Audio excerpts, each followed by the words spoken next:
Hello दोस्तों, मेरा नाम जितेंद्र जय। मैं स्वागत करता हूँ आपका हमारे YouTube channel Krishiverse the universe of agriculture पे।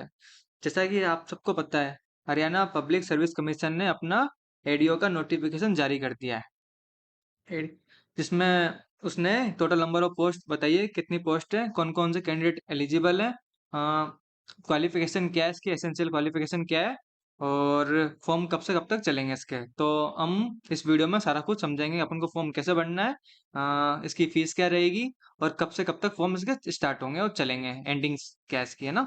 सारा कुछ हम समझेंगे, ठीक है। तो अपना जो पोस्ट का नाम है वो है एग्रीकल्चर डेवलपमेंट ऑफिसर, ठीक है। इसके लिए अपन को फॉर्म फिल करने के लिए क्या करना पड़ेगा, पहले करना पड़ेगा रजिस्ट्रेशन।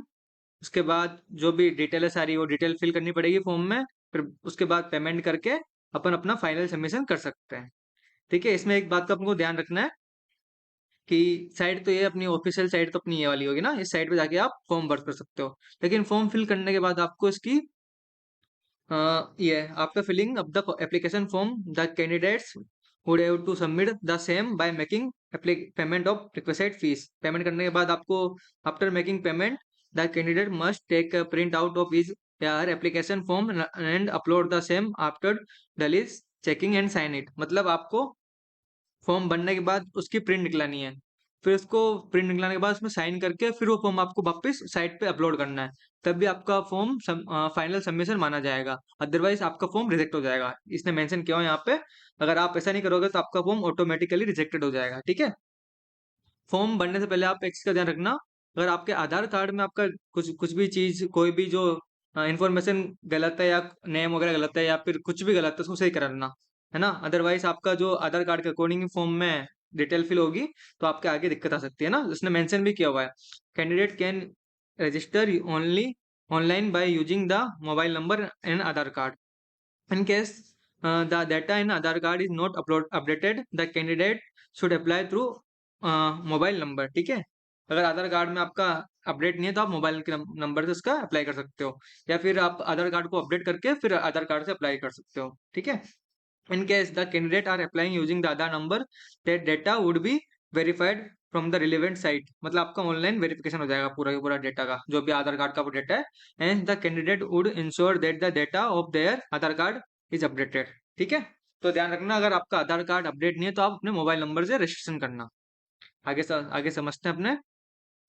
तो इसकी जो अपने कैटेगरी वाइज पोस्ट है ना, टोटल पोस्ट अपने इसकी है 785।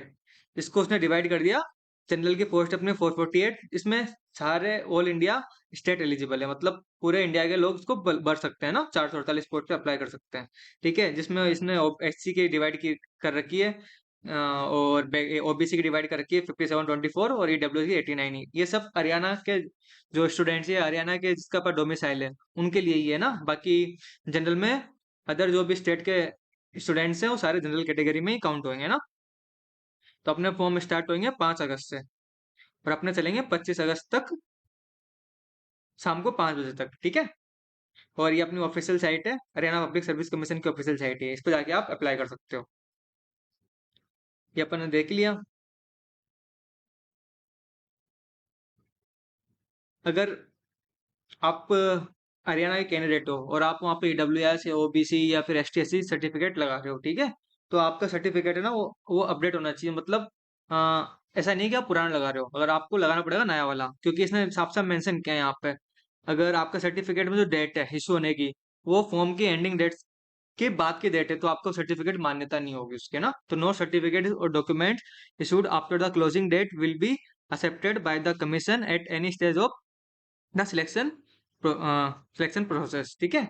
तो उसका ध्यान रखना है ना कि आप सर्टिफिकेट पहले बनवाना, उसके बाद ही अप्लाई करना उस सर्टिफिकेट से आप।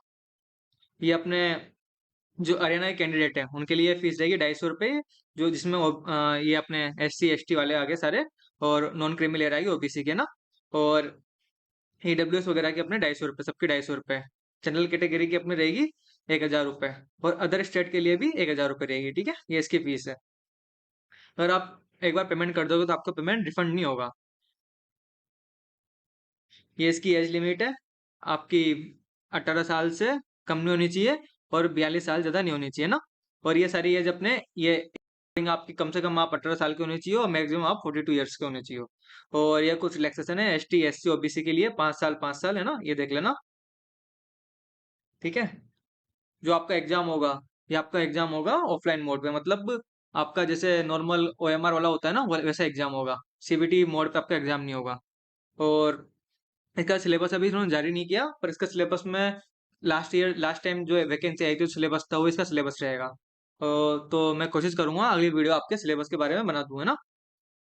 इसका जरूर ध्यान रखना आप। फॉर्म फिल करने के बाद उसको प्रिंट निकला के और फिर उसको दोबारा अपलोड करना, इसका जरूर ध्यान रखना। इसके बारे में सारी जानकारी है, और भी आपको कोई दिक्कत आए तो आप हमसे कांटेक्ट कर सकते हो। Thank you.